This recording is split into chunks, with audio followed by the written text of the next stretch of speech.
अस्सलाम वालेकुम, मैं हूं मोहम्मद सईद। इस बाइक में जो मसाइल पैदा हो जाते हैं तो उनको जो कारीगर हज़रात हैं जब वो डील नहीं करते तो फिर ये ख़ुद काम खुद सर अंजाम देने पड़ते हैं। तो इसकी आगाही के लिए ही हम ये सब जो वीडियोस वो आपको बना के दे रहे हैं कि ये कोई काम इतना मुश्किल नहीं है। सिर्फ पाकिस्तान में जो हमारे कारीगर हज़रात हैं ना, वो इस काम को हाथ नहीं लगाते। वो यही कहते हैं कि ये जहाँ से आपने तैयार करवाया ना, आप उसके पास ले जाएं। तो ये काम बड़ा मुश्किल होता है। बाज़ औक़ात इमरजेंसी होती है, बाज़ औक़ात में कभी भी कहीं भी किसी भी रोड पे कोई भी मसला मसाइल पैदा हो सकता है। लेकिन जो इसका कोई मेन मसले मसाइल है ना, उसको तो वो सॉल्व कर देंगे, लेकिन जो इसकी बॉडी के रिलेटेड होगा ना, उसके साथ फिर वो नहीं करेंगे। तो इसलिए बड़ी दिक्कत और परेशानी होती है।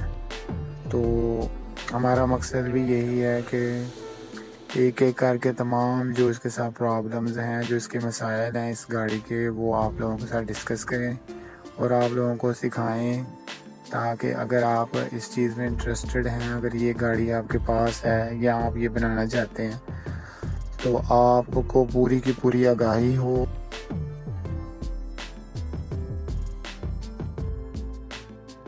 तो आज डिसेबल बाइक के हवाले से बात करेंगे।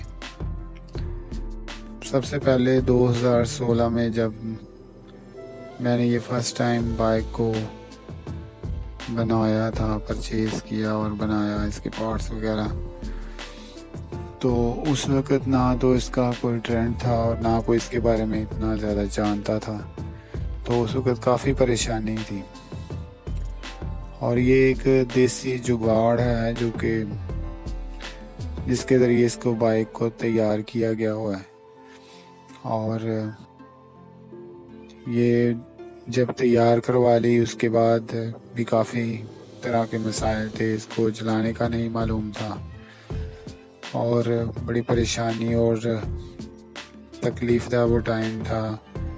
लेकिन थोड़ा सा सपोर्ट करने की वजह से और हिम्मत की वजह से जो अल्लाह ताला दे देता है, उसकी वजह से फिर चलाना सीखा। इसको चलाना बाइक की तरह नहीं है, ये काफ़ी थोड़ा सा डिफरेंट है। इसका जिसका हैंडल है उसके ऊपर जो आप ग्रिप है वो बड़ी स्ट्रॉन्ग होनी चाहिए। दूसरा, ये थोड़ा सा चिंची से जो चाइना का रिक्शा है उससे थोड़ा सा मैचिंग पोजीशन में आ जाता है। लेकिन इसके साथ और भी बहुत सारी प्रॉब्लम है जो इसके साथ जुड़े हुए हैं। सहूलत तो है लेकिन इसमें साथ इसके प्रॉब्लम भी हैं। तो सबसे बड़ा मसला इसमें ये है कि इसका अगर किक का जो मसला है, जो अगर आपका पाँव का कोई मसला है तो फिर आपके लिए किक लगाना बड़ा मुश्किल है। और दूसरा मसला इसकी ब्रेक का भी है। अगर ब्रेक जो है वो सही नहीं है, वो आप पाँव से नहीं लगा सकते। अगर आपके पाँव सही नहीं है तो आप ब्रेक पाँव से नहीं लगा सकते। तो फिर वो ब्रेक आपके हाथ में होनी बहुत ज़रूरी है। और इसके अलावा तो इस लिहाज से अगर किसी भाई ने ये बाइक जो है वो तैयार करवानी है तो वो इन चीज़ों को ख़ास तौर पर अपने जहन में रखे। एक तो उसका ब्रेक का सिस्टम, अगर वो पाँव से ब्रेक नहीं लगा सकता तो वो ब्रेक लाजमी उसके हाथ में होनी चाहिए ताकि वो हाथ से लगा सके।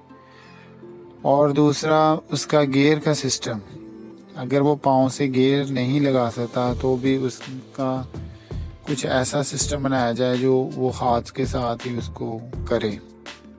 इसके अलावा जो उसकी ग्रिप है वो हैंडल के साथ वो बड़ी मज़बूत होनी चाहिए, क्योंकि इस बाइक में जो बैक का जो टायर है इसका,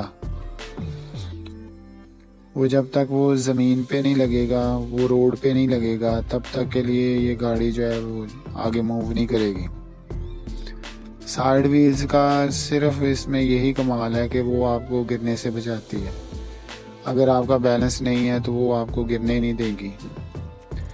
और बाकी उसमें ये भी प्रॉब्लम आ जाते हैं कि उसकी अलाइनमेंट अगर थोड़ी डिस्टर्ब हो जाए तो फिर उसकी अलाइनमेंट प्रॉपर करनी पड़ती है। अदरवाइज जो है ना, बाइक की बॉडी जो है वो टेढ़ी होने लग पड़ती है। और इसके टेढ़ेपन में भी वो जो इसका बैक का व्हील है ना, उसका रोल है। क्योंकि जब आप इस पर कोई बोझ वगैरह ज़्यादा डालेंगे या आप अपने साथ अपनी फैमिली को लेके जाना चाहेंगे तो फिर इस तरह के मसले मसाइल जो है ना वो उनका आपको सामना करना पड़ेगा। इसके अलावा इसका जो चिमटा है उसका लिए भी उसकी मजबूती भी बहुत ज़रूरी है। क्योंकि अगर आपकी फैमिली है तो फिर आपके लिए बड़ी प्रॉब्लम होने वाली है। तो वो बार बार जो है वो चिमटा जो है ना वो क्रैक हो सकता है और आपको वेल्ड करवाना पड़ेगा या फिर आपको नया जो है वो अरेंज करना पड़ेगा। तो ये भी एक मसला है। इसके साथ साथ और भी इसके कई मसाइल हैं जिनको सामना करना पड़ता है और जिनको हम बारी बारी डिस्कस करेंगे आपके साथ। तो बाकी उस वक़्त जब ये 2016 की बात है, जब ये अरेंज किया था, तो उस वक़्त तो उसमें मैक्सिमम जो था वो 18-19 हज़ार पे खर्च हुआ था। लेकिन अब जो है ये आप समझे कि ये डबल में है।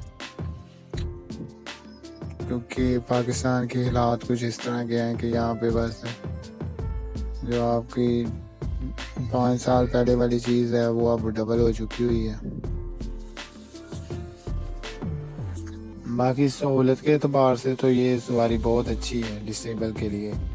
क्योंकि ये 2015 से तो कॉन्सेप्ट ही कोई नहीं था कि डिसेबल अफराद जो हैं वो कोई बाइक वगैरह भी चला सकेंगे या कोई अपने लिए उनके लिए कोई सहूलत होगी। तो ये एक अच्छी सहूलत है। इसकी वजह से जो डिसेबल अफराद हैं वो अपनी मर्ज़ी से अपने कामों को सर अंजाम दे सकते हैं और दोबारा से रूटीन में अपनी लाइफ में वापस आ सकते हैं और अपना रूटीन वर्क जो है वो कर सकते हैं। तो इस हवाले से तो ये बहुत ज़बरदस्त है। और इस बाइक में जो मेन मसला ये भी है कि ये जो बाइक है इसको कोई आम मकैनिक जो है वो हाथ नहीं डालता। अगर इसके साथ कोई मसला हो जाएगा तो किसी कारीगर से बात करेंगे तो वो कहेगा यार मैं ये काम जो है वो नहीं करूँगा, ये आपको जिसने बना के दिया है ना आप उसके पास चले जाएं।